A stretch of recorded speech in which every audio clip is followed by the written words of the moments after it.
ఇవాళ పార్లమెంటు సమావేశాలు ప్రారంభం కానున్నాయి. ఈ సమావేశాల్లో అంటే ప్రధానంగా ప్రజల సమస్యలు ఏంది, తర్వాత వాళ్ళకు పరిష్కార మార్గాలు ఏంది అని చెప్పేసి ఒక ప్రధానంగా దృష్టి పెట్టేటువంటి అవకాశం కనిపిస్తూ ఉంది అని చెప్పేసి విశ్లేషకులు చెప్తా ఉన్నారు.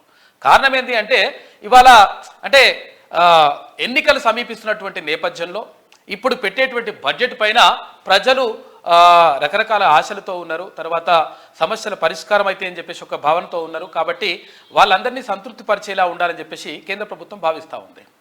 ఇక మరోవైపు ఇక్కడ గ్రూప్ 1 నోటిఫికేషన్కి సంబంధించి మరిన్ని పోస్టులు అంటే ఇంకేవైతే ఖాళీలు ఉంటాయో ఆ పోస్టులన్నింటికి ఇప్పటికే 503 పోస్టులు ఖాళీలు ఉన్నట్టుగా తెలిసింది. అయితే అందులో ఒకసారి పేపర్ లీకేజీలతోటి, మరొకసారి ఇష్టం వచ్చినట్టుగా ఎగ్జామ్ రూల్స్ అండ్ రెగ్యులేషన్స్ పెట్టేసి మళ్ళీ నిర్వహించినా కానీ మళ్ళా తెటగిల పడిపోయి మళ్ళీ హైకోర్టు ఆపేసినటువంటి పరిస్థితి. ఈ నేపథ్యంలో గత ప్రభుత్వం దుర్మార్గమైనటువంటి చర్యలు చేసింది. కానీ ఈ ప్రభుత్వం 100% నిరుద్యోగుల్లో ఆశలకు ఊతమిచ్చే విధంగా నిర్ణయాలు తీసుకుంటా ఉంది అని చెప్పేసి తెలుస్తా ఉంది. ఈ నేపథ్యంలోనే ఇంకా గ్రూప్ 1 పోస్టులు ఎక్కడెక్కడ ఖాళీలు ఉన్నాయి, ఏమైనా అని చెప్పేసి దానిపైన ఆరాధిస్తూ ఉంది ప్రభుత్వం. అందులో గ్రూప్ 1 పోస్టులను పెంచాలని చెప్పేసి కూడా భావిస్తూ ఉంది.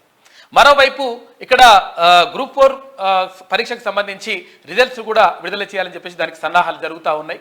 మొత్తం మీద అయితే ఇక్కడ జరుగుతున్నటువంటి పరిణామాలు ఏంటి అంటే నిరుద్యోగులను సంతృప్తిపరచడం, అటు రైతులని సంతృప్తిపరచడం, తర్వాత 6 గ్యారెంటీలను కూడా అన్నిటిని కూడా ఒక్కొక్కటిగా అమలు చేయడం, ఇవన్నీ కూడా ఒక క్రమపద్ధతిలో చేసుకుంటూ వస్తూ ఉంది ప్రభుత్వం.